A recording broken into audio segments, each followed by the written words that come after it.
The silence in the living room was suffocating. Only the gentle beeping of the open safe broke through the thick tension that had settled over the Baldwin household. Richard stood motionless, his usually composed demeanor shattered as he stared at the empty compartment where his wife's jewelry and their important documents should have been. Diane's hands trembled as she pointed an accusing finger at Rosa, who stood frozen by the doorway. 7 years of trust and loyalty seemed to evaporate in an instant, replaced by something far more painful: betrayal. "We gave you everything," Diane whispered, her voice breaking. "How could you do this to us?" Rosa couldn't speak. Her throat had closed up, her heart hammering against her ribs. She felt the weight of their stares, Richard's disappointment, Diane's anger, pressing down on her shoulders.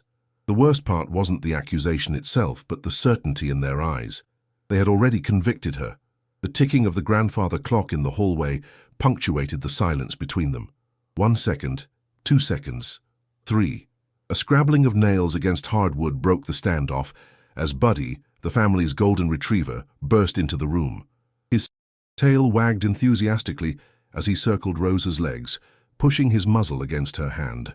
The dog's unwavering affection toward her seemed almost defiant in the face of his owner's suspicion. Then, without warning, Buddy darted across the room, sniffing frantically. He paused by the bookshelf, stood on his hind legs to reach something on a lower shelf, and returned with what appeared to be a small velvet pouch between his teeth. "What is that?" Richard asked, his voice barely audible. Buddy trotted past them all and headed straight for the utility room. The 3 humans exchanged bewildered glances before following him, the momentary distraction cutting through the tension like a knife. The scene before them raised more questions than answers, but a seed of doubt had been planted. Maybe Rosa was telling the truth after all. 3 weeks earlier, the late April sunshine spilled generously through the windows of the Baldwin home in Baldwin Park, Savannah. The neighborhood was a picture of southern charm: sprawling oak trees draped with Spanish moss, neatly maintained front yards, and houses that wore their history with quiet dignity. Rosa Morales moved through the kitchen with practiced efficiency, the scent of lemon and lavender trailing behind her. At 58, she carried herself with a quiet grace that came from a lifetime of diligent work and careful observation. Her dark hair, now streaked with silver, was pulled back in a practical bun, and laugh lines crinkled at the corners of her eyes when she smiled, which was often, despite the solitary nature of her days. As she arranged fresh flowers in a crystal vase, Diane's favorite lilies, she heard the familiar jingle of Buddy's collar. The golden retriever padded into the kitchen, his brown eyes hopeful. "You already had breakfast," Rosa chided gently, but her hand was already reaching for the treats she kept in her pocket. "Don't tell Mr. Richard, okay? He says you're getting fat." Buddy woofed softly, as if understanding the conspiracy, and accepted the treat with delicate manners that made Rosa smile. She'd never had pets of her own, but Buddy had claimed a special place in her heart from the day the Baldwins had brought him home as a rambunctious puppy 5 years ago. The sound of the doorbell interrupted their moment. Rosa straightened her uniform, though Diane had told her multiple times she didn't need to wear one, and made her way to the front door. Through the stained glass panels she could make out a familiar silhouette. Grace Perkins stood on the porch, her thin frame rigid with what Rosa had come to recognize as perpetual disapproval. The neighbor clutched her designer handbag like a shield. "Good morning, Mrs. Perkins," Rosa greeted, opening the door just wide enough to be, polite. "Mrs. Baldwin isn't home right now. She's at her garden club meeting." Grace peered over Rosa's shoulder into the house. "I see.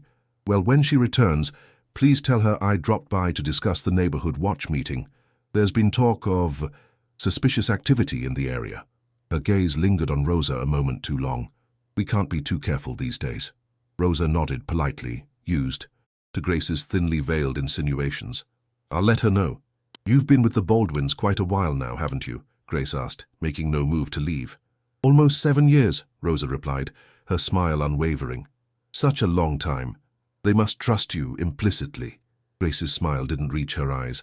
"I've always found it remarkable how some people can become almost invisible in a household, present but not really seen, privy to all sorts of private matters." Before Rosa could respond, a sleek grey cat appeared at the edge of the garden, regarding them both with intelligent green eyes. Milo, a stray that had adopted the Baldwins' yard as his territory, stretched languidly before sauntering toward the porch. Grace took a step back. That animal. I've told Diane she should call animal control. Strays carry diseases. He's not hurting anyone, Rosa said, her voice softening as Milo approached. The cat rubbed against her ankle, a gesture of affection he offered to no one else. He keeps the garden free of mice. Grace's lips thinned. Well, I should go. Remember to tell Diane I stopped by. After Grace left, Rosa crouched down to stroke Milo's soft fur. She doesn't like either of us very much, does she? She whispered. The cat purred in response, pressing his head against her palm. Later that afternoon, as Rosa sorted through the mail, she paused at an envelope addressed simply to Rosa, with no return address. The handwriting was unfamiliar, neat but slightly shaky as if written by an elderly person. She slipped it into her pocket to read later, a small flutter of unease in her stomach. Richard Baldwin arrived home first, his tall frame slightly stooped after a long day. At 65, his recent retirement from the architectural firm he'd founded was still an adjustment. He found Rosa in the kitchen preparing dinner. Something smells wonderful, he said, loosening his tie. Diane's book club ran late again. Rosa nodded. She called to say she'll be back around 6. She hesitated before adding, Mrs. Perkins came by. She wanted to talk about the neighborhood watch. Richard rolled his eyes good-naturedly. Grace sees burglars behind every bush. Don't let her worry you. I'm not worried, Rosa assured him, though the letter in her pocket seemed to burn against her skin. As she continued chopping vegetables, Rosa sensed Richard lingering, something clearly on his mind. This had become their routine lately, him seeking conversation where before he'd been content with silence. Rosa, he finally said, Diane and I were thinking of taking a trip next month. Just a week or so, up to Charleston. Would you be comfortable staying here to look after Buddy and the house? Of course, she answered, though something in his tone gave her pause. Is everything okay, Mr. Richard? He smiled, but it didn't quite reach his eyes. Everything's fine. Just think we need a change of scenery. He paused. You know, I've told you a dozen times to call me Richard. No Mr. necessary after all these years. Rosa returned the smile. Old habits. As Richard left the kitchen, Rosa felt a strange premonition, like the shifting of air before a storm. She glanced out the window to see Milo sitting perfectly still on the garden wall, staring intently at the house, as if he too sensed something coming. Diane Baldwin studied her reflection in the bathroom mirror, her fingers tracing the fine lines that had settled around her eyes. At 63, she still maintained the polished appearance that had been her armor throughout her career as a real estate agent and her years as the perfect corporate wife. Her blonde hair, expertly colored to hide the gray, was styled in a classic bob that framed her face flatteringly. She reached for her favorite pearl earrings in the jewelry box, a gift from Richard on their 30th anniversary, but her fingers found empty space. Frowning, she searched the other compartments, certain she'd placed them. There, just yesterday. Richard, she called out, have you seen my pearl earrings? Her husband appeared in the doorway, reading glasses perched on his nose. The ones your mother gave you? No, the anniversary ones. I wore them to lunch with Susan yesterday, and I'm sure I put them back in the jewelry box. Richard shrugged. Maybe you left them in your purse. Diane shook her head, but went to check anyway. The earrings weren't in her purse, nor on her dresser, nor in any of the usual places she might have absent-mindedly set them down. A flicker of annoyance crossed her face. I'll help you look, Richard offered, but his tone suggested he thought she was making too much of it. After 20 minutes of searching, the earrings remained missing. Diane sat on the edge of their bed, a strange feeling settling in her stomach. It wasn't just the earrings. Last week she couldn't find the silver letter opener that had been on her desk for years, and before that, a small crystal paperweight had vanished. Things don't just disappear, she muttered. Richard squeezed her shoulder. They'll turn up. They always do. But they hadn't. The letter opener and paperweight were still missing. And now the earrings. Diane tried to brush off her unease, selecting different earrings and finishing her preparations for the charity luncheon she was hosting. Downstairs, Rosa was arranging finger sandwiches on Diane's grandmother's silver platters. The kitchen smelled of fresh bread and the lavender-scented cleaner Rosa always used. Everything was immaculate, as usual.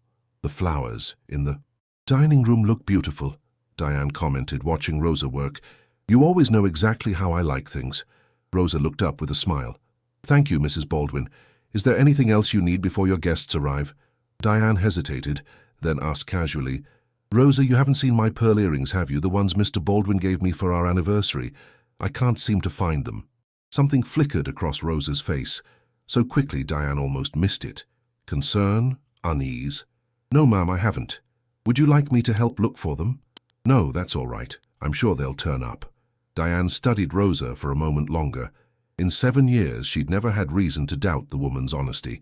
Rosa had been a constant, reliable presence through the kids going to college, her mother's illness, Richard's retirement, always there with quiet support and impeccable work. Yet something had shifted in recent weeks. Rosa seemed distracted. Diane had noticed her checking the mail with unusual eagerness, only to look disappointed. Twice, she'd caught Rosa on the phone speaking rapid Spanish in hushed tones, conversations that ended abruptly when Diane entered the room.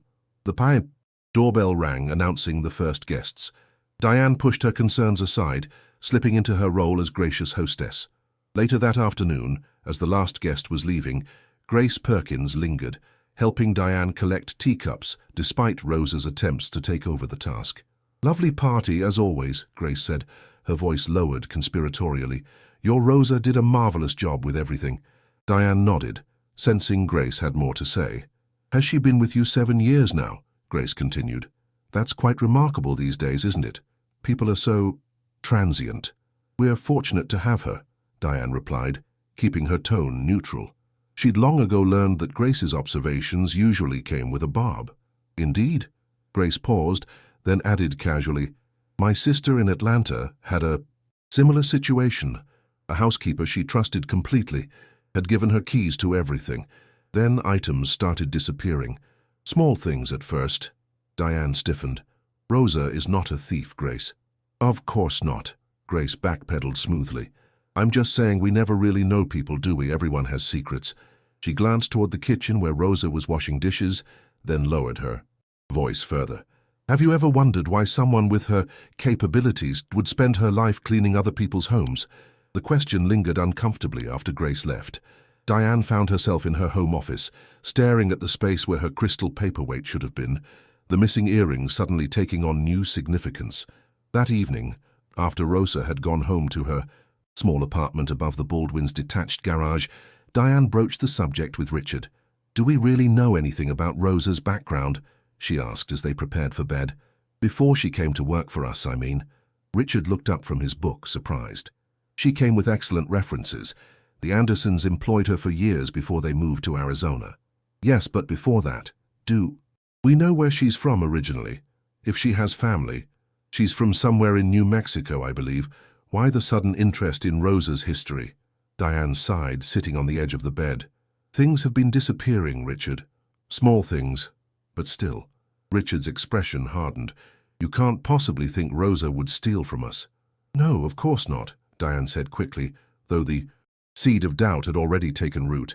It's just, Grace Perkins would suspect her own shadow if it moved too quickly, Richard interrupted. Rosa has been nothing but loyal to this family. The conversation ended there, but that night, Diane dreamed of open drawers and empty spaces where precious things should have been. She woke with a start at 3 a.m., reaching instinctively for Richard, only to find his side of the bed empty. Following the sound of soft voices, she made her way downstairs to find Richard and Buddy in the kitchen. Richard was making tea, talking quietly to the dog as if they were old friends sharing secrets. Couldn't sleep? She asked, startling him. Richard smiled apologetically. Too much on my mind. Retirement isn't quite what I expected. Diane joined him at the kitchen island, accepting the cup of chamomile tea he offered. What did you expect? I don't know. More purpose, maybe. He stared into his cup. The house feels so empty without the kids. Sometimes I think we rattle around in here like loose change. Diane reached for his hand. We could travel more, see the world while we still can. Is that what you want? The question hung between them, simple yet somehow unanswerable. After 35 years of marriage, they were still discovering new territories of silence. Outside, a soft meow drew their attention. Milo sat on the windowsill, his silhouette dark against the moonlight. The cat's green eyes seemed to hold them in judgment. That cat, Diane murmured. "Rosa's the only one he lets near him. Animals are good judges." "So of character," Richard said pointedly. Diane didn't respond, but as she sipped her tea, she couldn't shake the feeling that something in their carefully ordered life was about to change, like the first tremor before an earthquake, imperceptible to all but the most sensitive instruments. And somehow the cat watching them through the window seemed to know it too. The following morning, Rosa found an envelope slipped under her apartment door. Like the previous one, it bore only her name, no return address. She sat at her small kitchen table, turning it over in her hands before carefully opening it. The letter inside was handwritten on cream stationery. "Rosa, I hope this finds you well. I've been trying to reach you. There are things you should know about the people you work for. We should meet. I'll be at Forsyth Park near the fountain this Sunday at 2 p.m. Please come. It's important." A friend Rosa's hands trembled slightly as she folded the letter and tucked it into her pocket. The handwriting matched the previous note, which had been similarly cryptic. "Not everything is as it seems. Be careful who you trust." She glanced at her watch, nearly time to head to the main house. As she locked her door, Milo appeared, winding between her ankles. She crouched down to stroke his sleek grey fur. "What do you think, Milo? Should I go?" The cat blinked slowly, his green eyes inscrutable. "You're right," Rosa sighed. "It could be nothing, or it could be trouble." Inside the Baldwin home, Rosa found Richard in his study, frowning at his laptop. Since retirement, he'd been attempting to write his memoirs, but the words came reluctantly. "Good morning, Mr. Richard," she greeted. "Would you like coffee?" He looked up, his expression brightening. "Rosa, yes, please. And maybe some of those almond cookies you made yesterday." As she turned to go, Richard called after her, "Oh, and Rosa, Diane seems to have misplaced her pearl earrings. If you come across them while cleaning, would you let her know?" "Of course," Rosa replied, her smile freezing slightly. This wasn't the first time Diane had misplaced something recently, and Rosa had begun to notice a pattern in the way these conversations unfolded, casual mentions followed by careful observation of her reaction. In the kitchen, as she arranged cookies on a plate, she heard the mail slot clatter. Collecting the envelopes from the floor, she sorted them automatically. Bills for Richard's desk, magazines for Diane's reading table, advertisements for recycling. A small blue envelope caught her attention. It was addressed to the Baldwins, in the same handwriting as her anonymous notes. Rosa stared at it, her heart pounding. She should simply place it with the rest of the mail.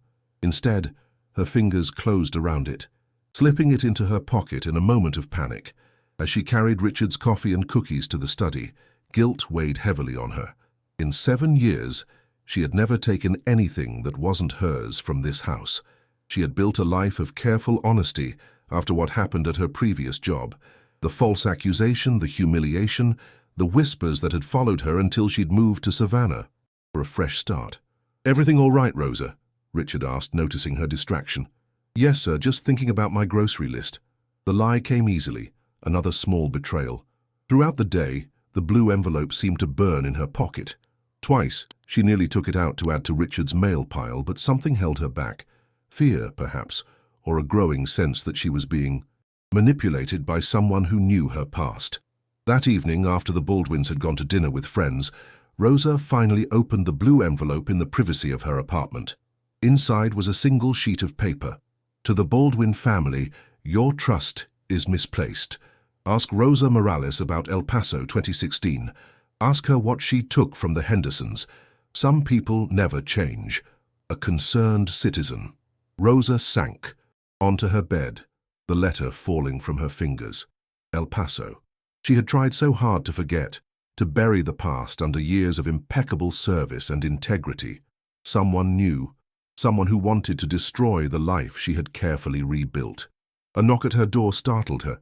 She quickly tucked the letter under her pillow before answering.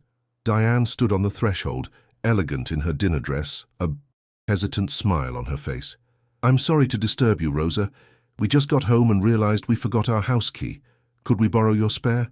"Of course, Mrs. Baldwin." Rosa retrieved the key from a drawer, painfully aware of Diane's gaze taking in the modest but neat apartment. "Thank you, we'll return it tomorrow." Diane paused, then added, "Grace Perkins mentioned something odd today. She said she saw someone who looked like June, our former nanny, in town last week. Isn't that strange? We thought she'd moved back to Oregon. Rosa kept her expression neutral. Very strange, Mrs. Baldwin. After Diane left, Rosa locked her door and leaned against it, her mind racing.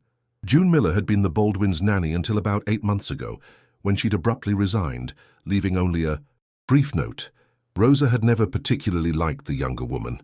There had been something calculating in her eyes, but they'd maintained a professional courtesy. Could June be behind the letters? But how would she know about El Paso? Sleep eluded Rosa that night. She tossed and turned, haunted by memories she'd tried to suppress. The pearl necklace found in her locker, the Hendersons' cold, accusations, the police questioning, and finally the discovery that the real thief was the Hendersons' son, who'd been stealing to support a gambling habit. By then, Rosa's reputation had been irreparably damaged. Morning brought no clarity, only a deepening sense of foreboding. As Rosa prepared breakfast, she noticed Buddy watching her with unusual intensity. When she opened the pantry, the dog whined softly. "What is it, boy?" Buddy pawed at the pantry door. Rosa opened it wider, revealing nothing unusual among the neatly arranged supplies. The dog sniffed around the baseboard, then looked up at Rosa expectantly. "I don't understand what you're trying to tell me," she murmured, stroking his golden head. Later that morning, as Rosa dusted the living room, she noticed Diane by the antique secretary desk, frowning as she rifled through drawers. "Is something wrong, Mrs. Baldwin?" Diane straightened, a flash of embarrassment crossing her face. "I can't find the property deed for our vacation cabin. I was sure I put it in this drawer with our other important papers." Rosa felt a chill. First jewelry, now documents. "Would you like me to help you look?" "No, thank you." Diane's smile was tight. "I'm sure it will turn up." But it didn't. By afternoon, the missing deed had prompted Richard to check their wall safe, a small digital unit concealed behind a painting in his study. Rosa happened to be changing flowers in a nearby vase when he opened it. "That's odd," he muttered, frowning at the contents. "Is something wrong, sir?" Rosa asked, trying to keep her voice steady. Richard hesitated before answering. "Just making sure everything's where it should be." His non-answer spoke volumes. Something else was missing, something he didn't want to mention in front of her. The realization stung more than she expected. As Rosa prepared to leave that evening, she noticed Milo sitting alertly by the garden shed, his posture rigid, eyes fixed on something she couldn't see. She approached slowly, but the cat darted away as she got closer. At the spot where he'd been sitting, she found nothing unusual, just a patch of freshly disturbed earth near a rosebush. Buddy joined her, sniffing the area with interest, before looking up at her with what almost seemed like concern in his brown eyes. "First you, now Milo," Rosa said softly. "What are you both trying to tell me?"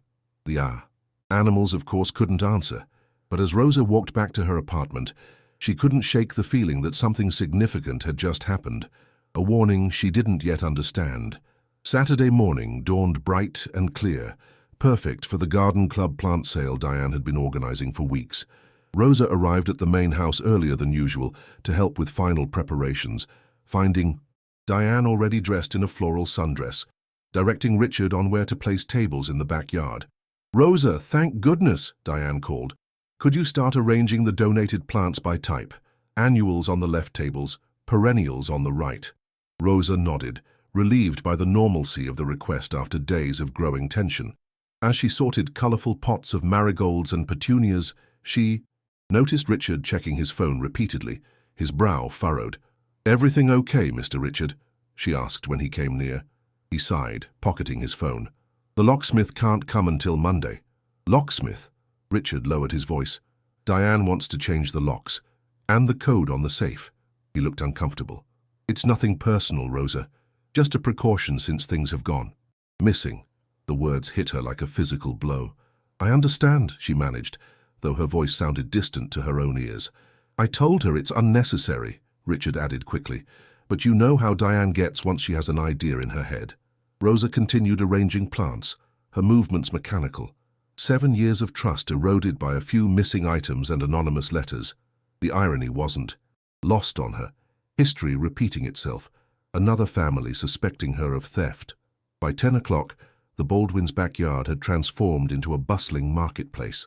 Members of Savannah's most prestigious garden club arrived with their husbands and checkbooks, eager to claim the best specimens.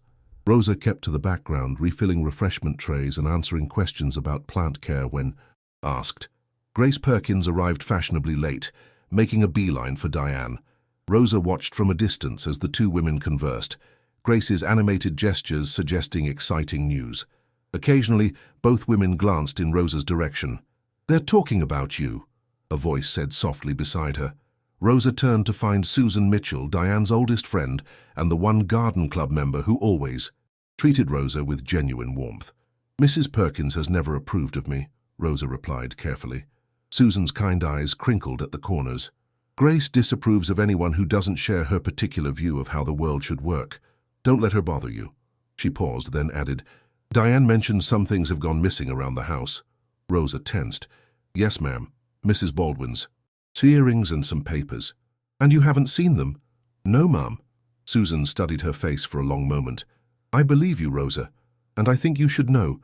Grace has been asking questions about you around town, where you came from, why you left your previous position." A cold dread settled in Rosa's stomach. Why would she do that? Grace fancies herself a detective. Susan shook her head. "Be careful. That woman can turn a misplaced grocery list into a federal conspiracy." Before Rosa could respond, Buddy came bounding through the crowd, a muddy tennis ball in his mouth. He dropped it at Rosa's feet, tail wagging expectantly. "Not now, Buddy," she said gently. "I'm working." The dog picked up his ball and trotted away, only to return moments later, this time dropping not the ball, but something small and glittering at her feet. Rosa bent down to examine it, a single pearl earring. "Is that—" Susan began. "Mrs. Baldwin's missing earring," Rosa confirmed, picking it up carefully. Relief washed over her. "Buddy must have found it in the yard." Susan smiled. "You should show Diane right away. That dog deserves an extra treat tonight." Rosa crossed the garden to where Diane stood with Grace, the earring held out like an offering. "Mrs. Baldwin, look what Buddy found." Diane's eyes widened. "My anniversary earring. Where was it?" "Buddy brought it to me just now. He must have found it somewhere in the yard." Grace peered at the earring suspiciously. "Just one? Where's the other?" "I don't know," Rosa admitted. "But this is a good sign, isn't it? Things are turning up." Diane took the earring, examining it closely. "It's a bit dirty, but otherwise fine. How strange that it would be in the yard." "Maybe it fell when you were gardening," Richard suggested, joining them. Grace made a small, disbelieving noise. "Or perhaps it's been found to ease suspicions." The implication hung in the air. Rosa felt her face grow hot. "Excuse me," she said quietly. "I should refill the lemonade." In the kitchen, Rosa gripped the counter, taking deep breaths to calm herself. Through the window, she could see Grace still talking to Diane, her expression animated. Richard stood slightly apart, his discomfort evident. A soft meow drew her attention to the back door, where Milo sat watching her. It was unusual for the cat to come so close to the house during a gathering. Rosa opened the door, and to her surprise, Milo slipped inside, rubbing against her legs before darting under the kitchen table. "You can't be in here," Rosa whispered, crouching to coax him out. "Mrs. Baldwin would—" She stopped, noticing something clutched in the cat's mouth, a small piece of paper. As she reached for it, Milo dropped it and retreated a few steps. Rosa unfolded the scrap. Receipt from Claridge Jewelers dated 2 days ago. The back door opened, and Rosa quickly stuffed the receipt in her pocket as Diane entered. "Rosa, is the extra ice in the—" She stopped, spotting Milo. "What is that cat doing in my kitchen?" "I'm sorry, Mrs. Baldwin. He slipped in when I opened the door. I'll put him out right away." Diane frowned. "Please do. And wash your hands afterward. That animal could have anything." After Diane left with the ice, Rosa escorted Milo outside, then examined the receipt more closely. It was for a jewelry repair, a pearl earring reattachment. The customer name was partially visible. J. Miller. June Miller. Rosa's mind raced. Could June have taken Diane's earrings, damaged one, and had it repaired? But why leave evidence where Milo might find it, unless someone wanted Rosa to find it? The rest of the plant sale passed in a blur. Rosa moved through her tasks automatically, her thoughts consumed by the receipt and its implications. When the last guest departed and the backyard was restored to order, she found herself alone with Richard in the kitchen. "You've been quiet today," he observed as she loaded the dishwasher. "Just tired, Mr. Richard." He leaned against the counter. Rosa, about the locks. I want you to know I don't believe you've done anything wrong. She looked up, meeting his eyes. But Mrs. Baldwin does. Richard sighed. Diane is protective of what's hers. Always has been. He hesitated. If there's anything you need to tell us, anything at all, now would be the time. The receipt seemed to burn in her pocket. Rosa thought of the anonymous letters, the blue envelope she'd hidden, the patch of disturbed earth by the garden shed, pieces of a puzzle she couldn't quite assemble. There's nothing, sir, she said finally. I've never taken anything from this house. Richard nodded slowly. I believe you, Rosa, but someone is taking things, and until we figure out who, things might be uncomfortable. After he left, Rosa stood alone in the kitchen, the weight of his words settling around her. Through the window, she saw Milo perched on the garden wall, his green eyes fixed on the house as if standing guard. In that moment, Rosa made a decision. Tomorrow she would go to Forsyth Park and meet her anonymous correspondent. It was time to confront whatever, or whoever, was threatening the life she had built. Sunday afternoon arrived with a heavy blanket of humidity that seemed to slow everything down. Rosa dressed carefully in a simple blue sundress, her church clothes, and caught the bus to Forsyth Park. Her stomach was tied in knots, the jeweler's receipt safely tucked in her purse alongside the anonymous letters. The park was crowded with families enjoying the weekend, children chasing each other around the ornate fountain that served as the heart of the historic space.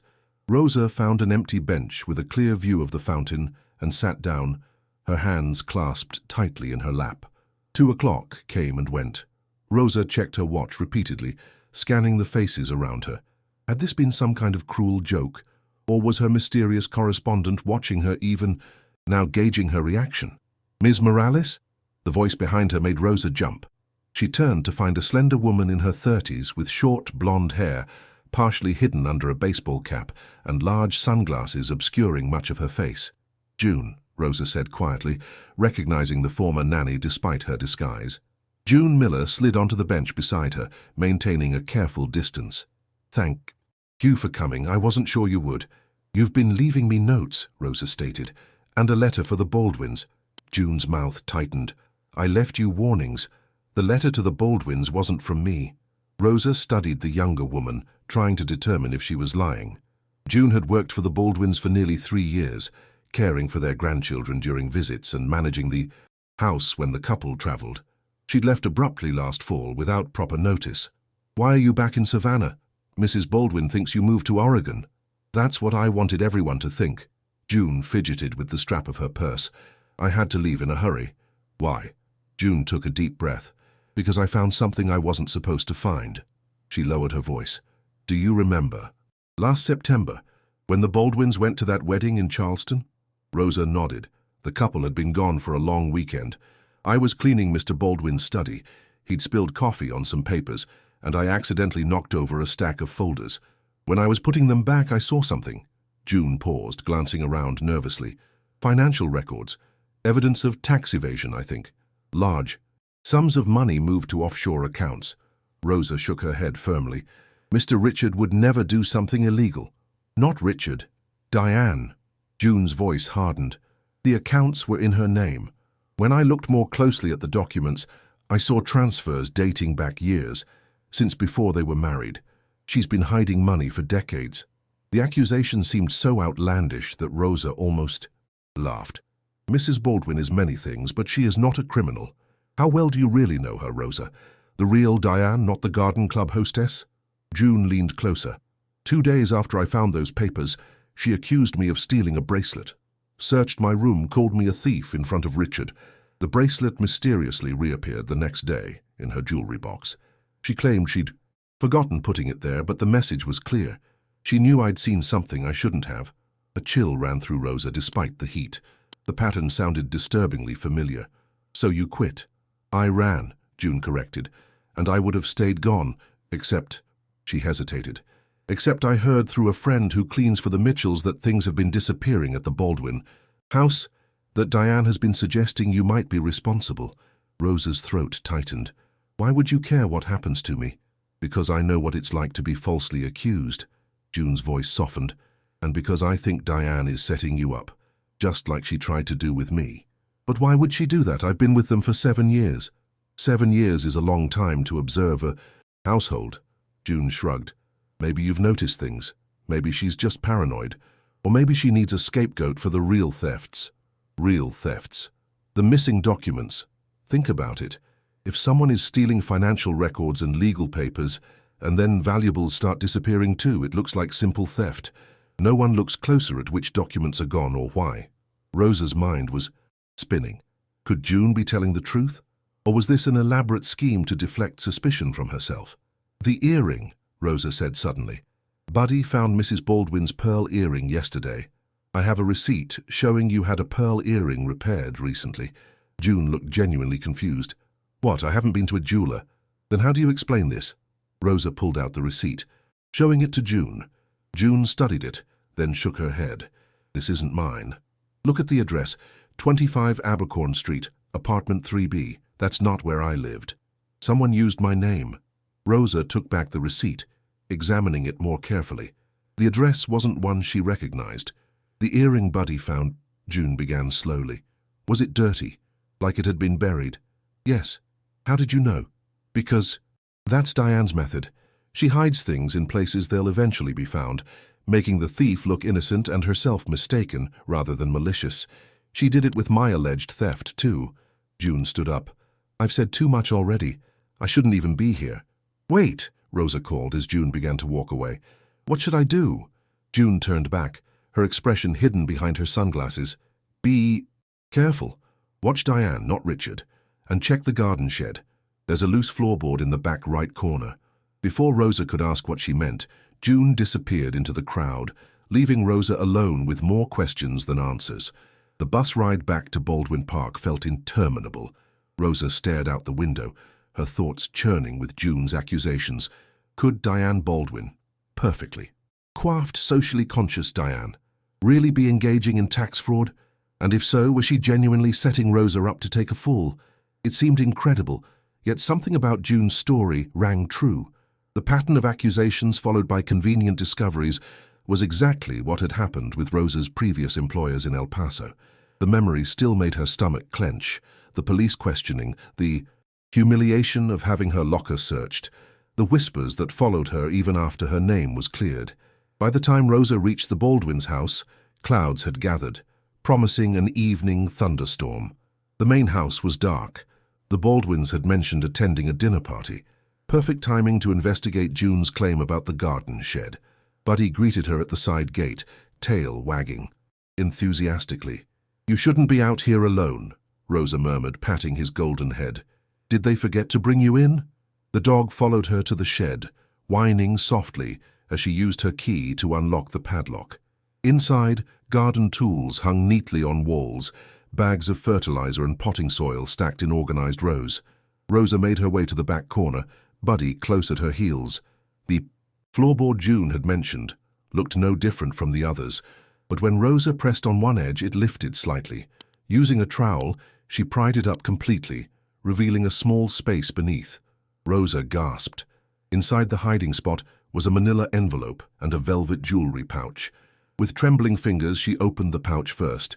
Inside were Diane's missing pearl earrings, the match to the one Buddy had found, the crystal paperweight and the silver letter opener. The envelope contained what appeared to be financial documents, bank statements and property records. Rosa quickly returned everything to the hiding place, her heart pounding. She needed time to think, to process what this meant. As she replaced the floorboard, a shadow fell across the shed door. Rosa turned to find Milo, sitting in the entrance, his green eyes unblinking. Beyond him, a flash of movement caught her eye, someone walking swiftly away from the garden gate. Had she been observed? And if so, by whom? Monday dawned grey and drizzly, matching Rosa's mood as she prepared for work. She'd slept poorly, her dreams filled with open safes and accusing fingers. The discovery in the garden shed had confirmed at least part of June's story, but raised even more questions. Who had hidden the items there? Was it Diane herself, creating an elaborate ruse? Or someone trying to frame Rosa? Or perhaps even Diane? She arrived at the Baldwin house at her usual time, using her key to let herself in through the kitchen door. The sound of raised voices from the living room stopped her in her tracks. I've already called the locksmith, Diane was saying, her voice tight with tension. He'll be here at 10. This is ridiculous, Richard replied. We've known Rosa for 7 years. She's not a thief. Then how do you explain the safe, Richard?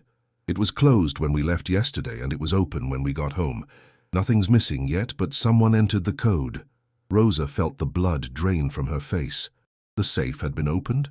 She hadn't gone near Richard's study yesterday. Maybe you left it open yourself, Richard suggested. You checked it before we left for the Carmichaels. I did not leave it open. I'm not senile. Diane's voice rose with indignation. First my jewelry, then the deed to the cabin, now this. Someone is testing our security and I intend to find out who. Rosa should have announced her presence, but her feet seemed rooted to the floor. A soft nudge against her leg made her look down. Buddy stood beside her, his brown eyes looking up at her with what seemed like concern. Taking a deep breath, Rosa called out, "Good morning," and busied herself at the sink, hoping her face wouldn't betray her turmoil. Richard appeared in the doorway, his expression strained. "Rosa, good morning. Could you join us in the living room for a moment? There's something we need to discuss." Diane was standing by the fireplace when Rosa entered, her posture rigid, arms crossed defensively. She didn't meet Rosa's eyes. "Rosa," Richard began gently, "we've had some concerning incidents recently. Items missing, and now the safe appears to have been opened while we were out." "Yesterday?" Rosa clasped her hands in front of her to stop them from trembling. "I wasn't in the house yesterday after I left for Forsyth Park. I returned around 4 and went straight to my apartment." "Can anyone verify that?" Diane asked sharply. Rosa swallowed. "No, ma'am, I was alone." Richard gave his wife a disapproving look before continuing. "No one is accusing you of anything, Rosa. We're just trying to understand what's happening." "I understand, Mr. Richard." Rosa kept her voice steady through sheer force of will. "I would never take anything from this house. Not ever." "Of course not," Richard agreed quickly. Diane made a small noise of disagreement. "Grace Perkins told me something interesting yesterday. She has a cousin who works at the courthouse in El Paso. She said there was an incident there about 8 years ago. A housekeeper accused of stealing from her employers." The room seemed to tilt slightly. Rosa had known this moment would come eventually, but not like this, not as an ambush. "It wasn't what it seemed," she said quietly. "I was cleared. The Henderson's son was the one who took the necklace." "So you admit there was an incident?" Diane pressed. "Yes, I was falsely accused. It's why I left Texas." Rosa looked directly at Diane. "I would never put myself in that position again." A tense silence filled the room. Richard looked uncomfortable, Diane unconvinced. Finally, Richard cleared his throat. "We're changing the locks today and the code on the safe, as a precaution." He held out his hand. "We'll need your house keys, Rosa." The request, though expected, still stung. Rosa reached into her pocket and removed the keys she'd carried for 7 years, placing them in Richard's palm. "Will I be given new keys?" she asked, already knowing the answer. "We think it might be best if you only come when one of us is home," Diane said, her voice artificially pleasant. "Just for a while, until we sort this out." In other words, they no longer trusted her with unsupervised access to their home. 7 years of loyalty undone in a matter of days. "I see," Rosa said simply. "Would you like me to continue with my regular duties today?" "Yes, please," Richard answered quickly. Nothing has changed in that regard. Everything had changed and they all knew it.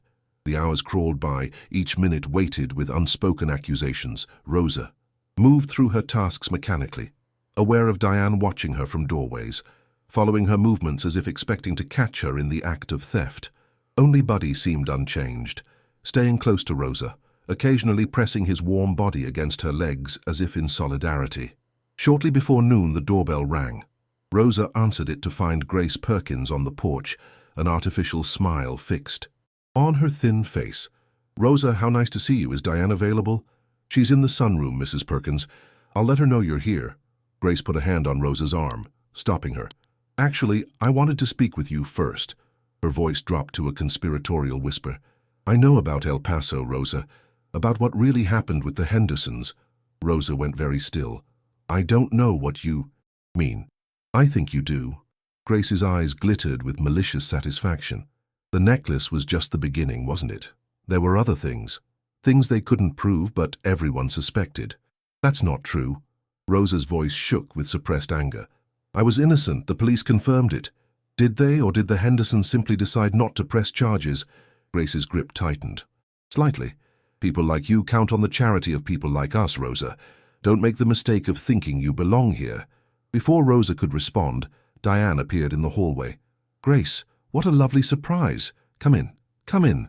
Grace released Rosa's arm, her demeanor instantly transforming into one of warm friendliness. Diane, darling, I was just telling Rosa how much everyone enjoyed your plant sale.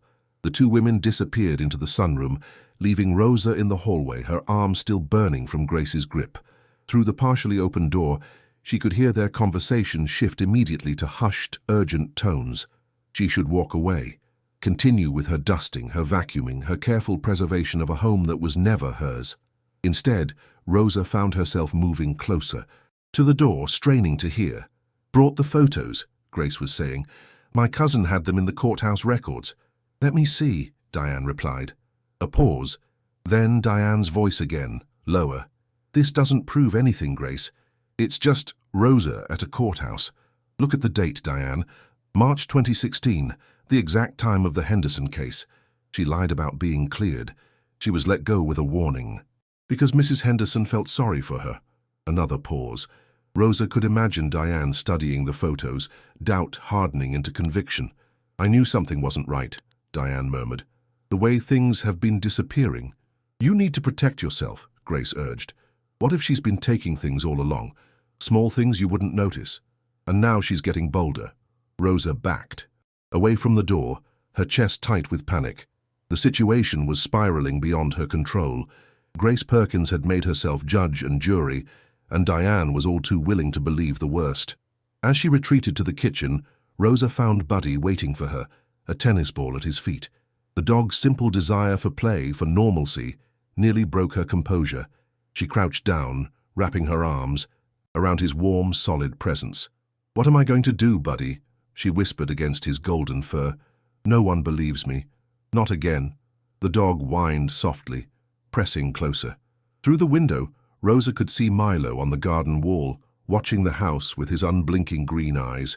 She remembered the hidden items in the garden shed, June's warnings, the jeweler's receipt with June's name. Someone was orchestrating this situation, someone who knew about her past, who had access to the Baldwin home, who wanted her gone, or worse, disgraced. As Rosa held Buddy, an idea began to form, a dangerous one, but perhaps her only chance to uncover the truth before she lost everything she'd worked so hard to rebuild. By Tuesday morning, the atmosphere in the Baldwin household had grown unbearable. Rosa arrived to find the locks changed as promised, forced to ring the doorbell like a stranger, at the home where she'd worked for 7 years. Diane answered with a tight smile that didn't reach her eyes. Good morning, Rosa. I've made a list of tasks for today. She handed over a sheet of paper. Richard and I will be in and out, but one of us will always be home. In other words, Rosa would never be left alone in the house. The implication stung, but she merely nodded. Yes, Mrs. Baldwin. The list was extensive. Laundry, deep cleaning the guest bathrooms, organizing the pantry, polishing silver. Tasks that would keep her busy and visible, away from bedrooms and studies where valuables might be stored. As Rosa filled a bucket with cleaning supplies, she heard Richard's voice from the hallway. Diane, this is absurd. Rosa has been with us through everything, your mother's illness, the kids moving away. She's practically family. Family doesn't steal, Richard. Diane's voice was low but intense. Grace showed me the courthouse records. Rosa wasn't cleared in El Paso. The charges were dropped as a courtesy. Since when do you believe everything Grace Perkins says? The woman thrives on drama. She's trying to protect us. Unlike you, who'd rather bury your head in the sand than admit you might have misjudged someone. Their voices faded as they moved deeper into the house. Rosa gripped the edge of the sink, her knuckles white. Grace's lies were spreading, taking root. She needed to act quickly. Throughout the morning, Rosa moved methodically through her tasks, keenly aware of Diane's periodic check-ins that were thinly veiled surveillance. By lunchtime, an idea had solidified in her mind. Risky, but potentially her only way to uncover the truth. When Diane announced she needed to step out briefly to pick up dry cleaning, Rosa saw her opportunity. Mrs. Baldwin, before you go, I found this yesterday in the garden. She held out the jeweler's receipt she'd discovered. It has Miss Miller's name on it. I thought you should see it. Diane frowned, examining the paper. Claridge Jewelers. Why would June's receipt be in our garden? I don't know, ma'am, but it's for a pearl earring repair. Like your missing earrings. A flash of something, alarm, recognition, crossed Diane's face before her expression hardened. Are you suggesting June took my earrings? That's quite an accusation, Rosa. No, ma'am, I'm just showing you what I found. Diane folded the receipt carefully. I'll look into this. Thank you for bringing it to my attention. After Diane left, Rosa continued cleaning, but her mind was elsewhere. She'd planted the seed. Now she needed to see what would grow from it. Would Diane contact June? Check the address on the receipt? And most importantly, would she look in the garden shed where the missing items were hidden? Richard appeared in the doorway of the bathroom she was scrubbing. Rosa, could I speak with you a moment? She followed him to his study, trying to read his expression. Richard closed the door behind them, something he rarely did when speaking with her. I want you to know, he began, that I don't believe you've done anything wrong. Diane is... He hesitated, searching for words. She's protective of what's hers. Always has been. I understand, Mr. Richard. No, I don't think you do. He sighed, suddenly looking every one of his 65 years. When Diane was young, her family lost everything. Her father made some bad investments, and overnight they went from society darlings to outcasts. She never got over it. Security, financial, social, emotional, it's everything to her. Rosa nodded, beginning to understand.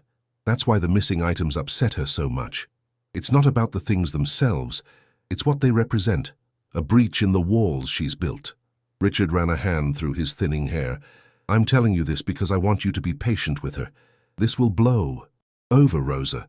The truth has a way of coming out. I hope so, sir. Rosa hesitated, then added, I saw Mrs. Baldwin checking the garden shed yesterday. Has she found anything there? Richard looked surprised. The shed? No, she didn't mention anything. Why do you ask? Just curious. She seemed interested in it.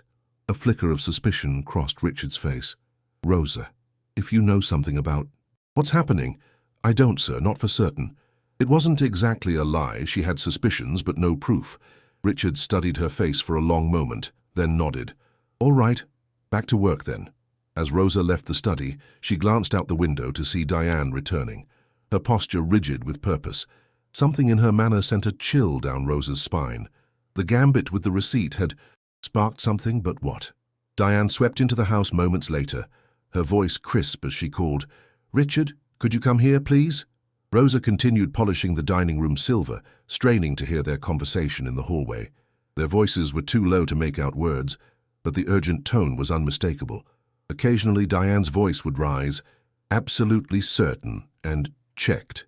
Myself were phrases that floated Rosa's way. When Buddy nudged her leg, Rosa nearly jumped out of her skin. The dog whined softly, then padded to the window, looking out at the garden. What is it, boy? Rosa whispered, joining him. From this vantage point, she could see Milo prowling along the garden wall, stopping occasionally to stare at the shed. The cat's behavior had been strange. Lately, more present, more watchful, almost as if he were guarding something, or someone. A thought occurred to Rosa, so outlandish, she almost dismissed it. Could June be hiding nearby, watching the house, perhaps even entering when no one was home? It would explain the open safe, the moving items. Before she could pursue this line of thinking, Diane appeared in the doorway, her face a mask of forced calm. Rosa, I need to speak with you and Richard together. In the living room, please. Heart pounding, Rosa followed. Richard was already seated on the sofa, his expression grim. On the coffee table lay the velvet jewelry pouch and manila envelope from the garden shed. Richard found these, Diane said without preamble, hidden in our garden shed. My missing jewelry and our financial documents. Rosa kept her expression neutral, though her mouth had gone dry. That's good news, isn't it? Everything's been found. The question, Diane continued as if Rosa hadn't spoken, is how they got there. And why? Rosa looked to Richard, who wouldn't meet her eyes. The trap was closing around her. I didn't put them there, Mrs. Baldwin.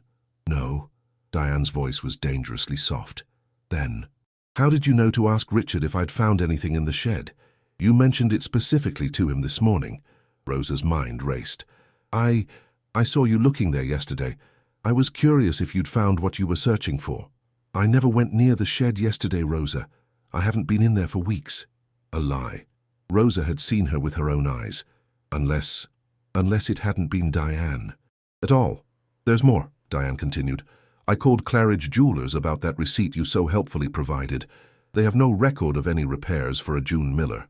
The address listed doesn't exist. It's a fake receipt, Rosa. The room seemed to tilt slightly. Rosa gripped the back of a chair for support. I don't understand. I found it in the garden just as I told you. I think you understand perfectly. Diane's eyes were cold. I think you've been systematically taking things from this house. Small things at first, then documents you thought might be valuable. When you realized we were growing suspicious, you created this elaborate charade with planted evidence and fake receipts, trying to implicate our former nanny. No. Rosa's denial came out sharper than intended.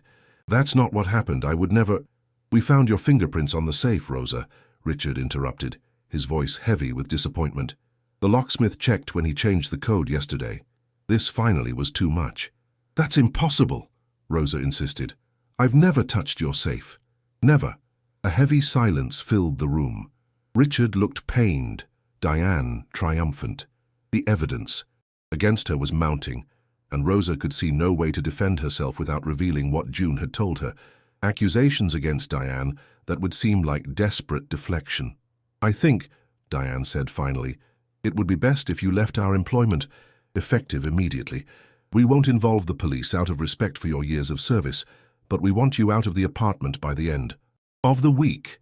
It was happening again, just like El Paso. False accusations, circumstantial evidence, no one believing her innocence. Rosa felt a wave of déjà vu so powerful it nearly brought her to her knees. Please, Mr. Richard, she said, turning to him in a final appeal. You know me. You know I wouldn't do this. Richard looked away, his silence more damning than any accusation. You can finish today's work, Diane said, her voice softening slightly in what she probably thought was kindness. Consider it your notice period. We'll pay you through the end of the month. As if money could soften the blow of having her reputation, her home, her livelihood ripped away based on lies. Rosa stood very still, dignity her only remaining shield. May I at least know what evidence convinced? You? Beyond the fingerprints you claim to have found? Diane hesitated, then nodded to Richard, who reluctantly reached for his phone. We installed a security camera in my study last week after the first items went missing. It captured this yesterday, while we were out. He turned the screen toward Rosa. The footage showed a figure entering the study.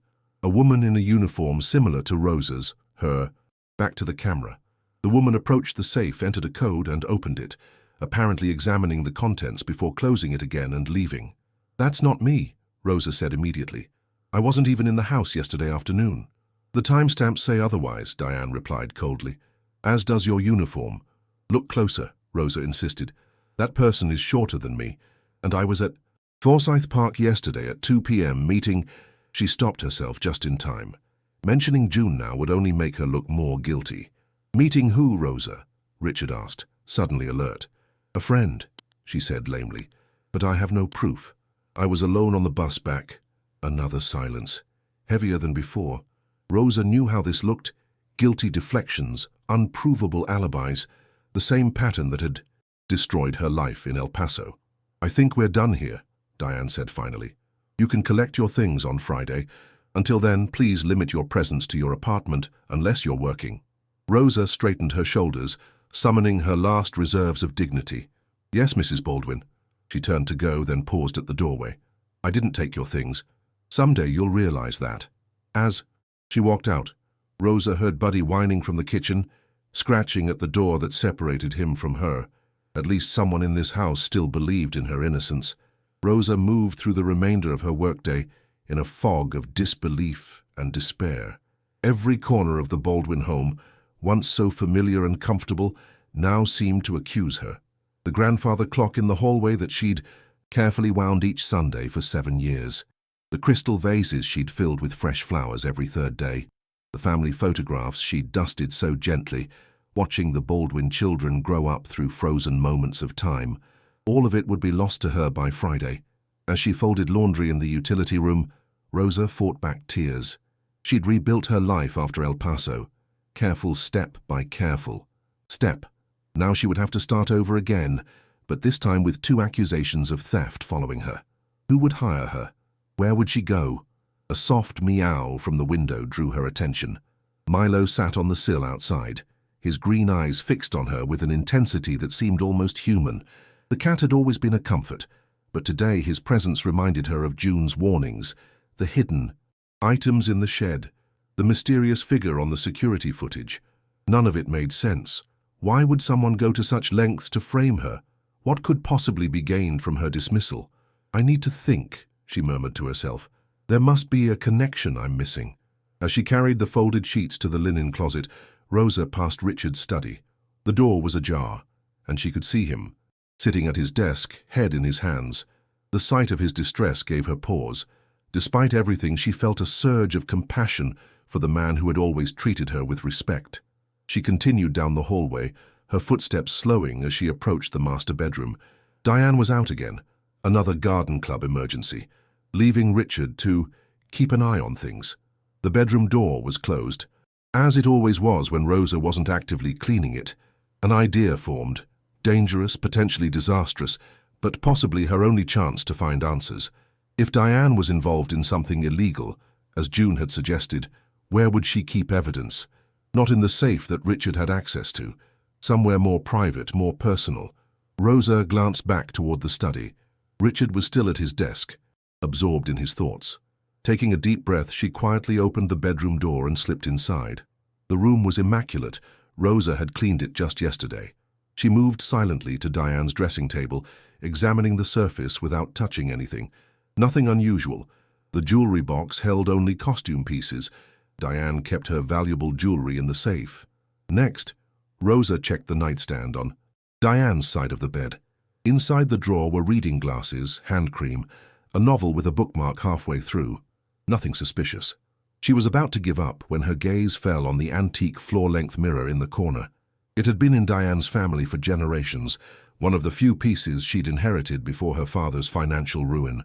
Rosa had always thought it oddly placed, not quite centered on the wall, slightly overlapping the baseboards. Moving closer, Rosa examined the ornate frame. It looked different, somehow. Had it been moved recently? The carpet beneath it showed indentations, suggesting it had been shifted slightly to the right. Acting on instinct, Rosa carefully pulled the bottom edge of the mirror away from the wall. It swung outward on hidden hinges, revealing a small compartment built into the wall behind it. Inside were several file folders and a small leather-bound book. Rosa's hands trembled as she reached for them, knowing she was crossing a line from which there was no return. If she was caught now, there would be no defending her actions. The first folder contained bank statements, offshore accounts in the Cayman Islands, just as June had described. The second held property deeds, including one for a small house in Charleston registered to a Diana Mercer, Diane's maiden name. The third made Rosa's blood run cold. Photocopies of Rosa's own employment records, including her references from the Andersons and notes about the El Paso incident. Diane had investigated her, had known about El Paso all along. The leather book proved to be a journal. Rosa flipped it open, guilt warring with determination as she scanned the neat handwriting. Most entries were mundane: garden club politics, complaints about Richard's retirement habits, notes about the children's visits. Then, dated 6 months ago, June is becoming a problem. I caught her in Richard's study today. She claims she was cleaning, but the drawer was open. I'm certain she saw the Cayman documents. I'll need to watch her carefully. And 2 weeks later, June is gone, couldn't risk keeping her around. Left a note claiming family emergency in Oregon. Richard was disappointed, but it's better this way. We'll need to be more careful with financial records going forward. Rosa's heart pounded as she flipped forward, finding an entry from just 3 weeks ago. Grace mentioned, "Something disturbing today. She thinks Rosa might be going through our mail. Says she's seen her showing unusual interest in our financial correspondence. I've noticed small things missing. Perhaps it's time for another unfortunate incident." The El Paso background could be useful. Rosa nearly dropped the journal. It was all there. Confirmation of June's accusations, proof of Diane's manipulation. She'd been planning this for weeks, systematically building a case against Rosa, just as she had with June. The sound of footsteps in the hallway sent a jolt of panic through her. Quickly, Rosa returned everything to the hidden compartment, closed the mirror, and hurried to the linen closet, depositing the sheets just as Richard emerged from his study. "Almost done for the day?" he asked, his voice weary. Rosa nodded, hoping her face didn't betray her discovery. "Yes, sir, just finishing up with the laundry." "Rosa," he hesitated. "For what it's worth, I'm sorry about all this." "Thank you, Mr. Richard." She kept her voice carefully neutral. "Will Mrs. Baldwin be home for dinner?" "No, she's dining with Grace and the garden club board. I'll just have a sandwich." "I'll make you something." "Before I go," Richard studied her face. "You've always taken care of us, even now when—" He trailed off, unable to complete the thought. In the kitchen, as Rosa prepared a simple meal of soup and a grilled cheese sandwich, Richard's favorite comfort food, her mind raced. She had discovered the truth, but what could she do with it? Who would believe her word against Diane Baldwin's, especially with the evidence stacked against her? As she set the food on a tray, Buddy padded into the kitchen, followed by a sound Rosa hadn't heard in days, the familiar jingle of his collar tags when he shook himself. The noise triggered a memory. Buddy finding the earring in the garden, dropping it at her feet. Diane's earring supposedly stolen. Buddy had been trying to tell her something. "What is it, boy?" Rosa whispered, crouching down to the dog's level. "What do you know?" Buddy whined softly, then trotted to the back door, looking at her expectantly. When she didn't move, he barked once, an unusual behavior for the normally quiet dog. "You want to go outside?" Rosa glanced at the clock. She still had a few minutes before she needed to leave. Opening the door, she watched as Buddy bounded straight toward the garden shed, then stopped, looking back at her. The message couldn't have been clearer if he'd spoken. "Follow me." Rosa hesitated. The shed had already played a central role in her framing. Returning to it seemed dangerous. But Buddy's insistence was compelling. Taking a deep breath, she followed him across the damp grass. The golden retriever led her not to the shed itself, but to a spot beside it, where he began digging frantically at the soft earth. Rosa knelt beside him, her heart pounding. What had the loyal animal discovered? After a moment, Buddy's paws uncovered something. A small plastic bag buried just inches below the surface. Inside was a cell phone. Not a smartphone, but an older flip phone, the kind used for prepaid, untraceable calls. As Rosa stared at the discovery, the pieces began to click into place. The anonymous letters, the fake receipt, the figure on the security camera who wasn't her, but wore a similar uniform. Diane wasn't working alone. The sound of a car pulling into the driveway sent Rosa scrambling to her feet. She quickly pocketed the phone and hurried back toward the house, Buddy at her heels. Through the kitchen window she could see not Diane's car, but Grace Perkins' silver Mercedes.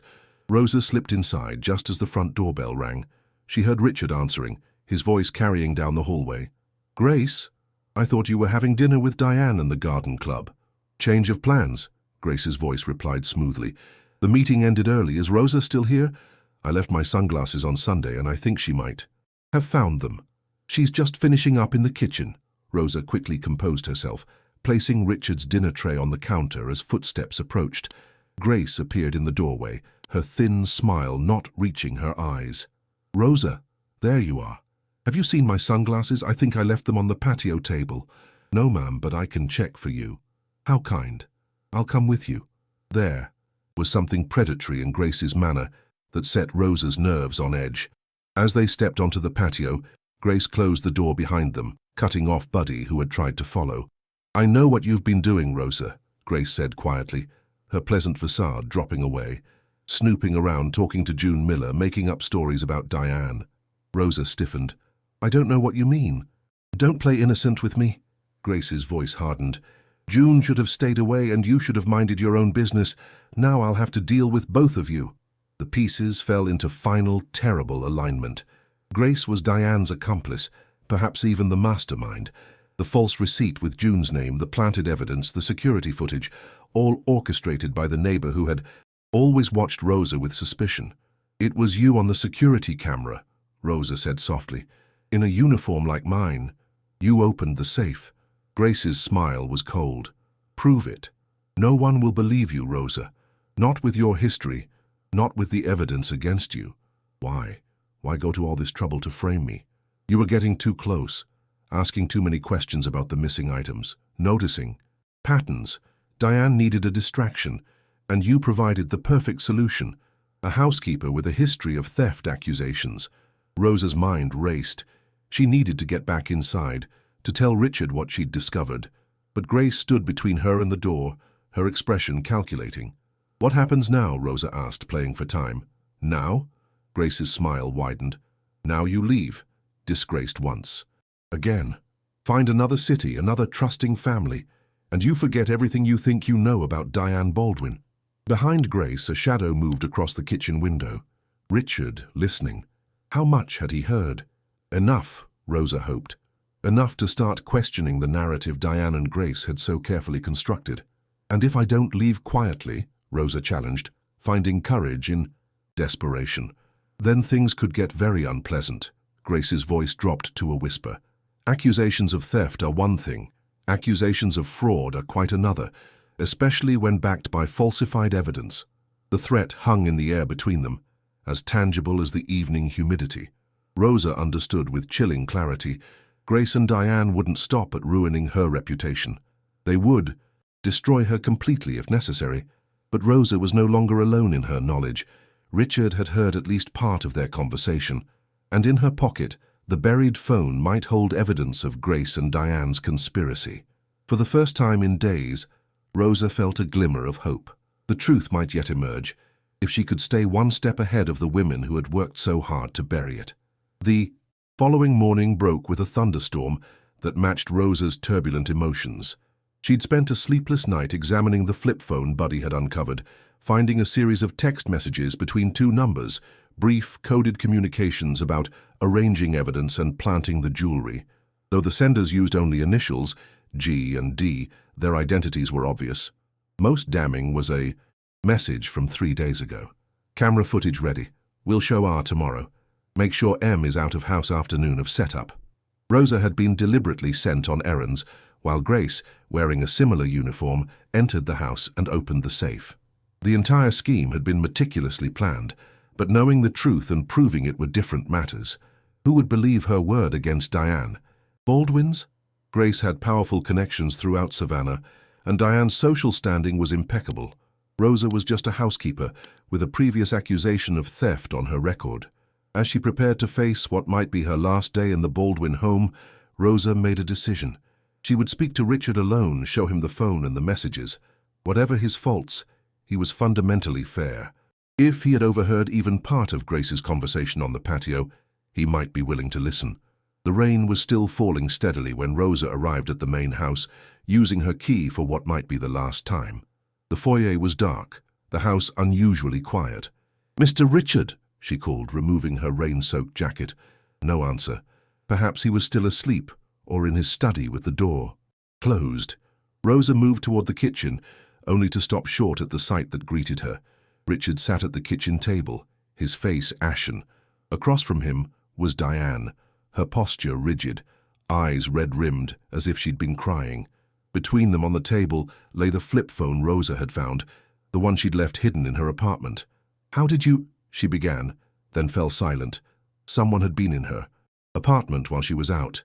"Grace brought this to us this morning," Richard said, his voice weary. "She says she found it in your apartment when she went to check on a water leak." Rosa's heart sank. Of course, Grace would have a key to the garage apartment. She'd probably had one for years. "That's my phone," Rosa said carefully. "I found it buried by the garden shed yesterday. Buddy dug it up." Diane gave a derisive laugh. "A convenient story. Just like your meeting with a friend at Forsyth Park turned out to be a meeting with June Miller, who mysteriously reappeared in Savannah after abandoning her job. So they knew about June." Rosa wondered what else they knew, or thought they knew. "Yes, I met with June," Rosa admitted. "She contacted me because she was worried about me.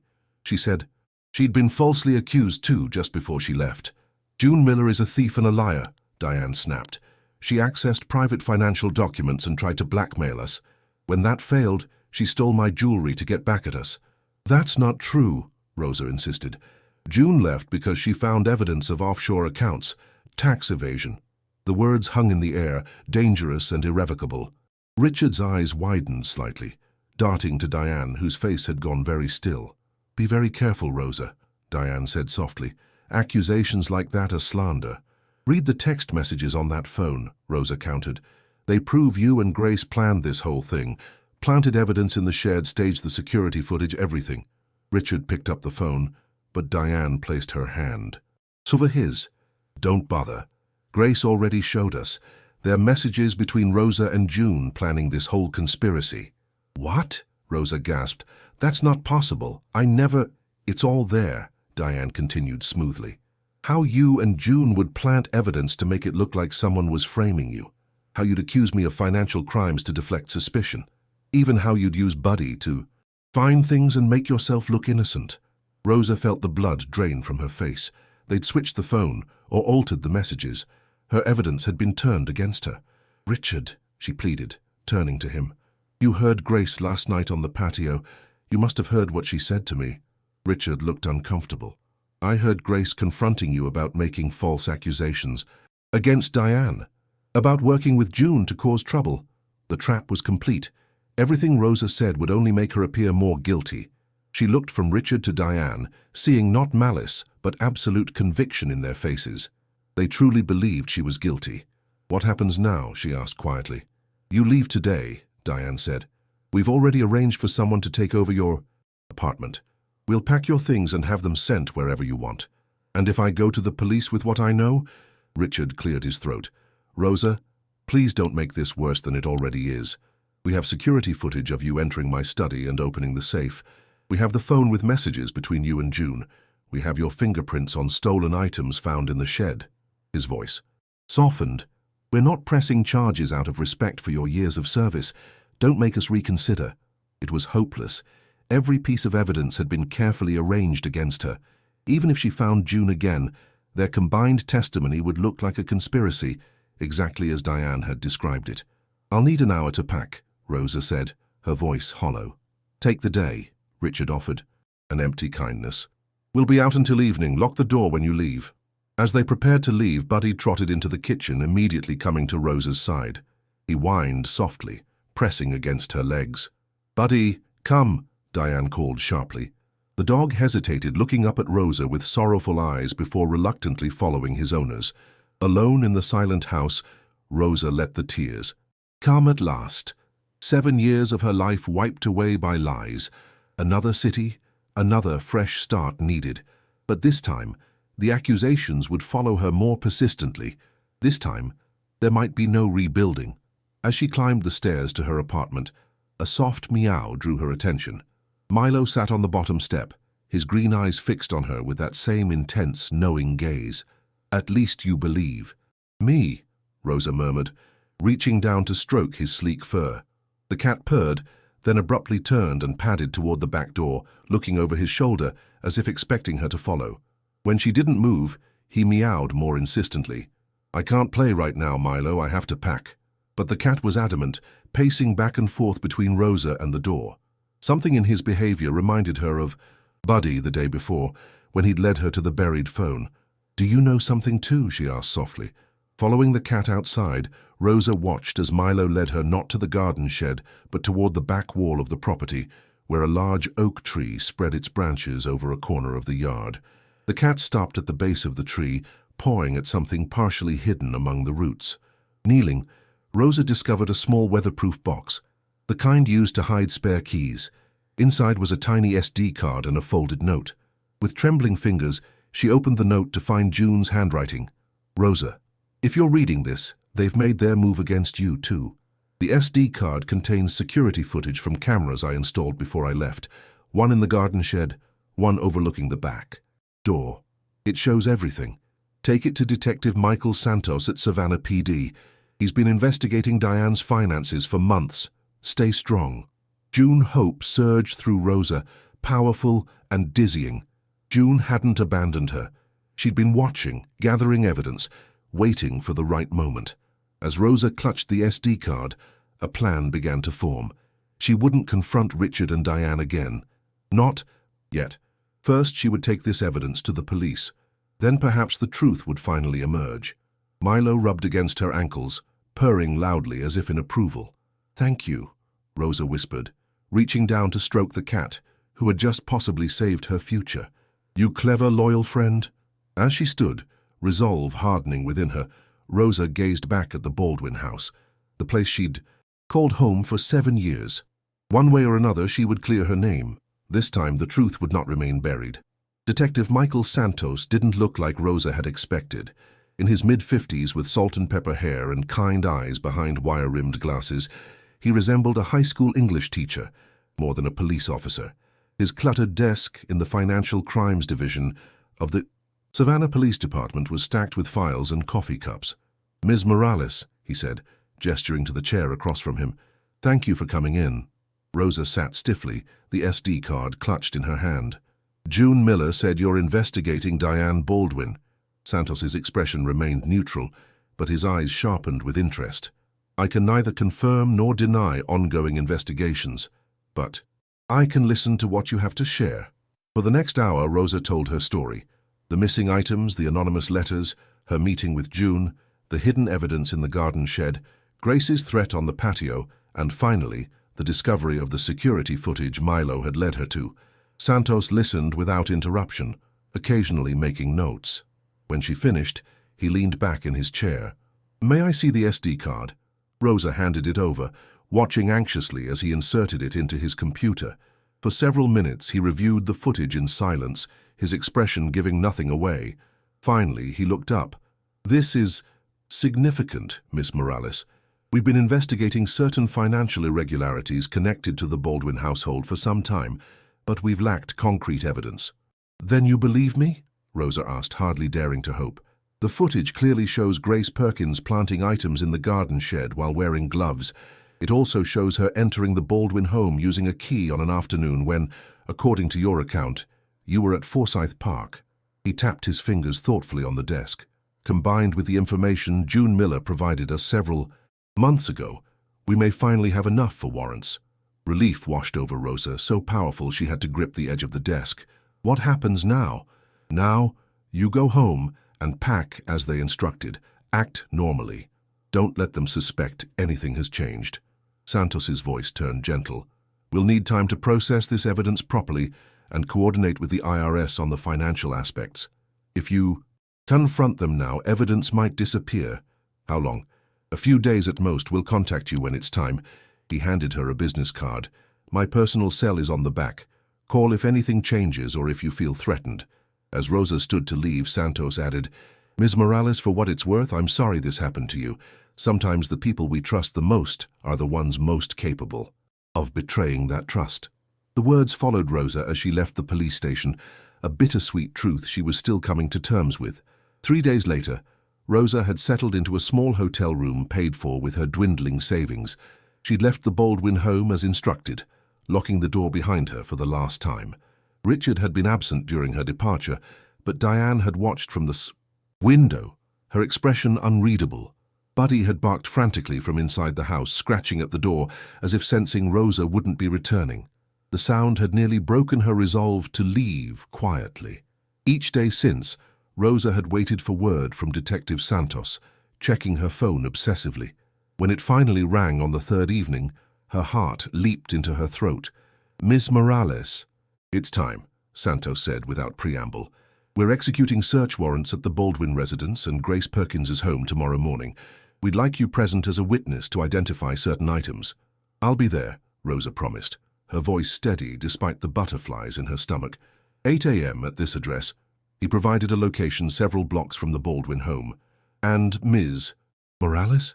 This might be difficult. Are you prepared for that?" "I've been preparing for 3 days, Detective. I'm ready." The next morning dawned clear and bright, the kind of perfect spring day Savannah was famous for. Rosa arrived at the meeting point to find several unmarked police cars and Detective Santos waiting. "They're both home," he informed her. "Richard's car is in the driveway, and Diane returned from her morning walk 10 minutes ago." Rosa nodded, her throat tight. "What do you need me to do?" "Just accompany us. Identify the hidden compartment behind the mirror you mentioned. Point out where you found the buried phone. We'll handle the rest." The short drive to Baldwin Park passed in tense silence. As they turned onto the familiar street, Rosa saw more police vehicles, positioned discreetly around the Baldwin home. This was really happening. Detective Santos led the way to the front door, Rosa and two other officers following. He rang the doorbell, his badge already in hand. Richard answered, his expression shifting from confusion to shock as he took in the officers and, finally, Rosa standing behind them. "Mr. Baldwin," Santos said formally, "I'm Detective Michael Santos with the Savannah Police Department, Financial Crimes Division. We have a warrant to search these premises in connection with an investigation into tax evasion, evidence tampering, and false accusations." Richard's face went pale. "There must be some mistake." "No mistake, sir. Please call Mrs. Baldwin to join us." As Richard disappeared inside, one of the officers leaned closer to Rosa. "Are you okay?" She nodded, though her heart was pounding. After a moment, Richard returned with Diane, whose composure faltered visibly when she saw Rosa. "What is she doing here?" Diane demanded. "This woman stole from us." "That's one of the matters we're investigating, Mrs. Baldwin," Santos replied calmly, handing over the warrant. "Ms. Morales has provided evidence suggesting she was falsely accused." "Evidence?" Diane scoffed. "What evidence could she possibly have?" "Security footage from cameras installed by June Miller before her departure. Footage showing Grace Perkins planting items in your garden shed and entering your home while disguised as Ms. Morales." The color drained from Diane's face. That's absurd. June was fired for theft. She's hardly a reliable source." "The footage speaks for itself, ma'am. Now, if you'll allow us inside." The next 2 hours were surreal. Rosa watched as officers methodically searched the house, guided by her information. They found the hidden compartment behind the mirror, containing not only the files Rosa had seen, but additional documents revealing years of tax evasion and hidden assets. In Richard's study, forensic technicians examined the safe, confirming that the fingerprints belonged not to Rosa, but to Grace Perkins, who had been detained at her home in a simultaneous raid. Throughout it all, Richard seemed shell-shocked, while Diane maintained a rigid silence, refusing to answer questions without her lawyer present. The most difficult moment came when an officer emerged from the kitchen, Buddy bounding ahead of him. The golden retriever spotted Rosa and raced to her, nearly knocking her over in his enthusiasm. "Someone's happy to see you," Santos observed with a small smile. Rosa knelt, burying her face in Buddy's fur to hide the tears that threatened. "I missed you too, boy," she whispered. As the search concluded and evidence was carefully documented and removed, Santos approached Rosa, who was still sitting on the front steps with Buddy. "We've got what we need," he said quietly. "Multiple counts of tax evasion, conspiracy to commit fraud, filing false police reports, and evidence tampering. Mrs. Perkins is already cooperating, trying to cut a deal." "And Mr. Richard?" Rosa asked, glancing inside where the older man sat slumped at the dining room table. "Claims he knew nothing about the financial irregularities or the plot against you. We're still determining his level of involvement." Santos hesitated. For what it's worth, he seemed genuinely shocked by what we found. Rosa nodded, unsurprised. Richard had always been somewhat oblivious to his wife's machinations, preferring to believe the best of people, including Diane. "What happens now?" she asked, echoing the question she'd asked so many times in recent days. "Now you're free to go. Your name will be cleared officially once we process all the evidence, but I can tell you that the case against you has already fallen apart." Santos looked at her thoughtfully.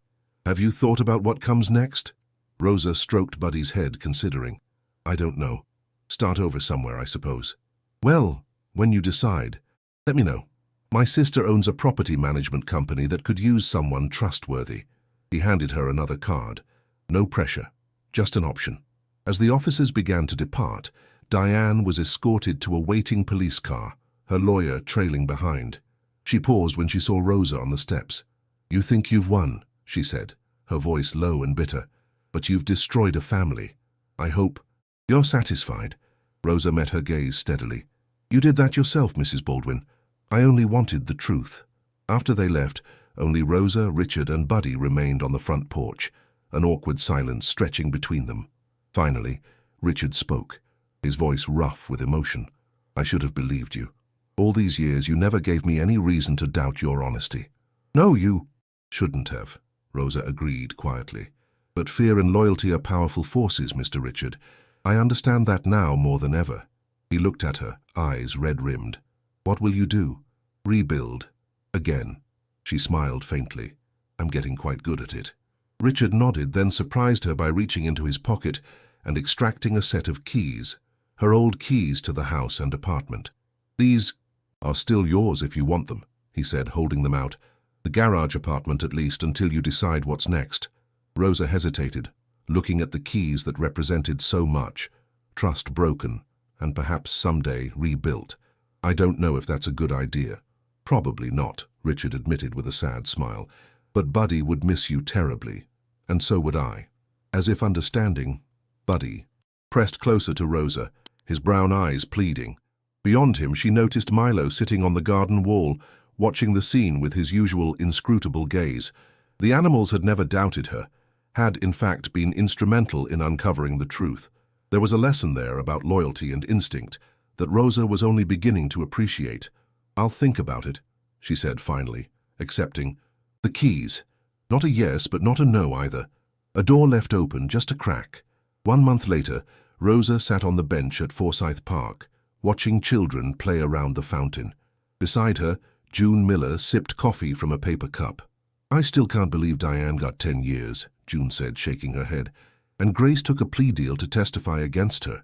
The evidence was overwhelming once the IRS got involved, Rosa replied. Detective Santos said they found accounts dating back 30 years. And Richard? Have you spoken to him? Rosa nodded. He comes by the apartment sometimes, usually with some transparent excuse about Buddy needing a walk. She smiled faintly. He's selling the house, says it holds too many memories now. Are you staying? In the apartment, I mean. For now. Rosa watched a squirrel dart up a nearby oak tree. I'm helping Richard sort through things, and I've started working part-time for Detective Santos's sister, property management. June smiled. From housekeeper to property manager, that's quite a step up. It's a start. Rosa turned to look at her companion. What about you? Will you stay in Savannah? No, I'm heading west next week. My sister has a place in Colorado. June hesitated. I want to thank you, Rosa, for believing me when no one else did. We believed each other, Rosa corrected gently. Sometimes that's enough. As they sat in companionable silence, Rosa reflected on the strange journey that had brought her to this moment. The false accusations, the buried evidence, the unlikely allies she'd found in a stray cat and a golden retriever. The path to clearing her name had been painful, but she'd emerged stronger, wiser, and surprisingly not bitter. That evening, as Rosa sat on the steps of her apartment, Buddy sprawled at her feet and Milo perched nearby. She felt a sense of peace that had eluded her for months. The sky was painted in brilliant oranges and pinks, a perfect Savannah sunset. Richard approached from the main house, 2 glasses of iced tea in hand. Room for one more? He asked hesitantly. Rosa smiled and moved over, accepting the offered drink. Always.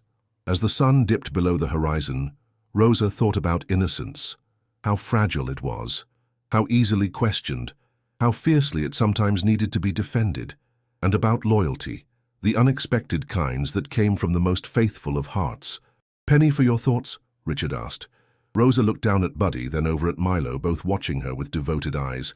I was just thinking that sometimes innocence comes wrapped in silence, but loyalty always speaks loudest. Richard nodded, understanding. In the growing twilight they sat together, a family of sorts, rebuilt from broken trust and second chances. Not perfect, but real.